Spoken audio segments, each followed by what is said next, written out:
Jioni yote natumai ubuheri wa afya.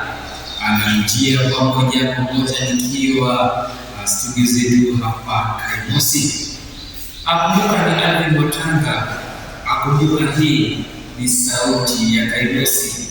Leo hii tunakujuza na kukuletea habari zote kwa kina, kuanzia shule, kitaifa na kimataifa, na bila kusahau ulimwengu wa spoti.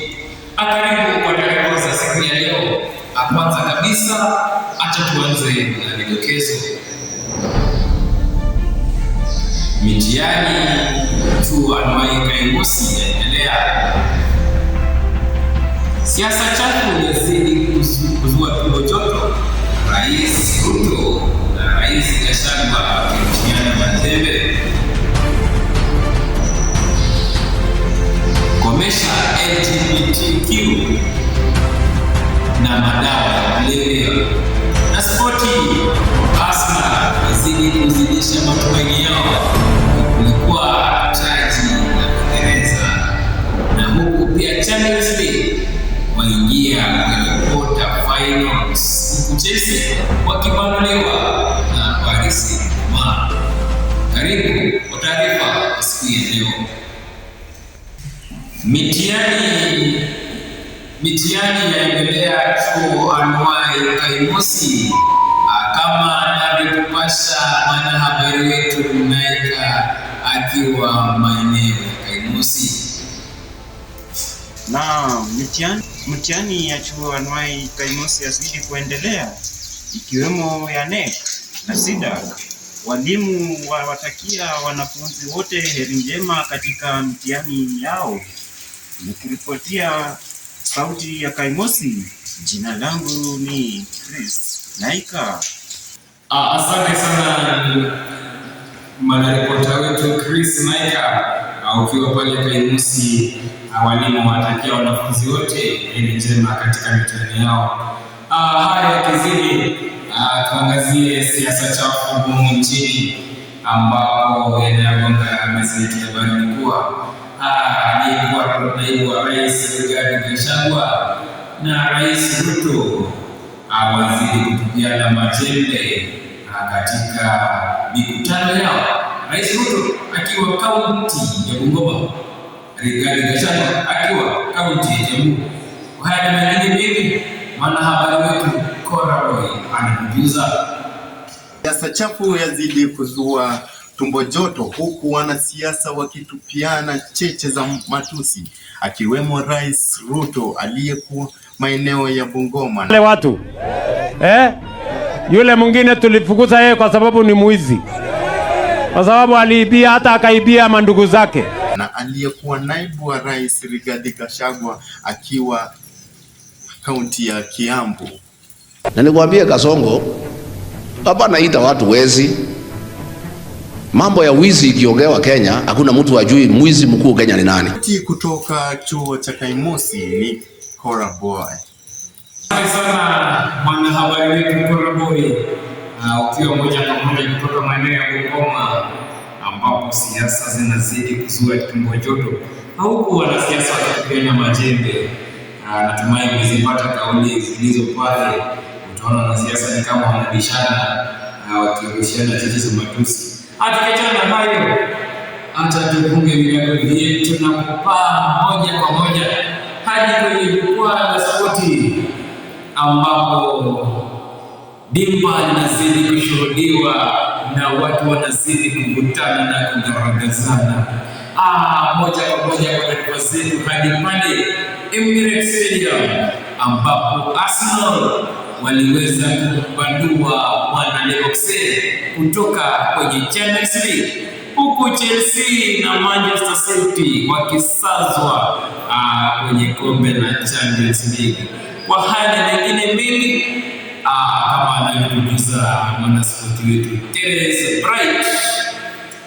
Naam, aliyeingia akiingizwa hafurahii na aliyeingia akiingizwa kufurahia. Aise, wageni wetu waliingizwa wamefurahia. Karibu tugaragaza viwanjani, nikiwa mwanahabari wako Terence Bright katika chuo hiki cha Kaimosi. Kwanza kabisa tuelekee viwanjani. Mechi dhidi ya Arsenal na Bayer Leverkusen, mkondo wa kwanza uliweza kutamatika 1-1. Japokuwa mkondo wa pili Arsenal iliweza kujitakatia tiketi ya kushiriki robo finali mwaka wa 2026-2027. Mabao yaliweza kufungwa na mchezaji Eberechi Eze na Declan Rice. Kwa sasa Arsenal watacheza dhidi ya Sporting Lisbon huko Lisbon, Ufaransa. Na mechi ingine ambapo jana iliweza kushuhudia mbwembwe, taswishi na kuhusu, ijapokuwa Chelsea watafuzu michuano ya mwaka 2026 Champions League. Hii ni baada ya aggregate kupigwa mabao 8-2. Kumbuka ni wachezaji wale wale Bradley Barcola na Kvisha Kvaratskhelia na Mayulu walipachika unyavuni mabao hayo na kuwagaragaza vijana wa Chelsea mabao 3 bila jibu. Maswali yataibuka. Je, Maresca alikuwa maneja bora au ni Liam Rosenior? Kumbuka pia Enzo Fernandez alikata kashifu kuwa anaweza ondoka msimu huu. Je, Chelsea watarejea kwa kishindo FA Cup au weekend hii watakaocheza na klabu ya Everton? Na mechi zingine ni kwamba Manchester City waliaga mashindano ya UEFA Champions League. Hii ni mara ya kwanza Manchester City kuondolewa raundi ya 16 bora. Wachezaji Vinicius Junior alipachika unyavuni mabao 2 maarufu kama vile De Bruyne, huku bao la City likifungwa na Erling Braut Haaland. Kwa sasa Real Madrid wanaongojea Bayern Munich ya Ujerumani.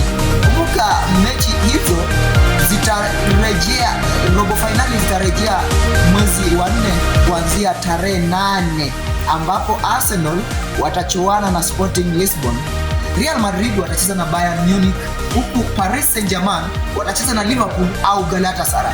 Kumbuka Liverpool watacheza leo na Galatasaray kwenye uwanja wa Anfield. Na baadaye Tottenham Hotspur watacheza na Atletico Madrid.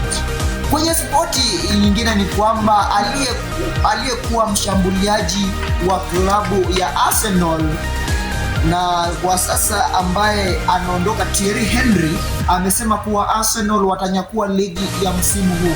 Hii ni baada ya Arsenal kwa sasa wanaongoza jedwali hiyo alama 9 juu ya Manchester City. Na kwenye kauli zingine za spoti ni kwamba vijana wa Senegal wameweza kunyang'anywa tuzo la AFCON na kupeanwa kwa Morocco. Kwa sasa Morocco ndiyo mabingwa wa AFCON. Hii ni baada ya maswali kuibuka kuwa mechi ya Senegal na Morocco iliweza kuwa na taswishi fulani. Kumbuka kwamba ipo siku utatimiza ndoto zetu sisi kama wanahabari. Kumbuka tutaungana kwenye ulingo wa spoti na mikiki ya spoti tukiwa na wanahabari wengine, Alvin Watanga, Nike, Captain of the Man, Elisha Wanyonyi na wengine wote katika chuo hiki cha Kaimosi. Usikose kujiunga nasi mida saa 1 tutakapokupa uhondo viwanjani. Yote 9, kumbuka ipo siku utatimiza ndoto zetu. Afrika na dunia nzima tutafurahia kwa pamoja. Mimi naitwa Terence Bright. Upande wa TikTok ni @TerenceBright. Bye bye. Kama wasababu ya Swahili, ipo siku mimi naweza kutimiza ndoto zetu na Afrika Mashariki tutafurahia kwa pamoja. Ndio kauli ya mwana spoti wetu Terence Bright. Ilikuwa ni habari za spoti kama zilivyokuendea jana, mengi yakizidi kunuka viwanjani. Hayo yakizidi kuendelea, tukikaribia kufunga virago vyetu, ni kukumbusha tu Kaimosi wanasema kuwa kutoka kwenye habari yetu ya zinazofikia mezani zinasema kuwa tunaambiwa kuwa komesha LGBTQ na tukomeshe pia madawa ya kulevya. Ndizo kauli za kiongozi wa wanarika wa ushauri Busia kaunti hapa chuo anuwai Kaimosi, ikiwa ni kaunti ya Vihiga, sub kaunti ya Hamisi. Nimekuwa ni wako mwanahabari wako Alvin Matanga.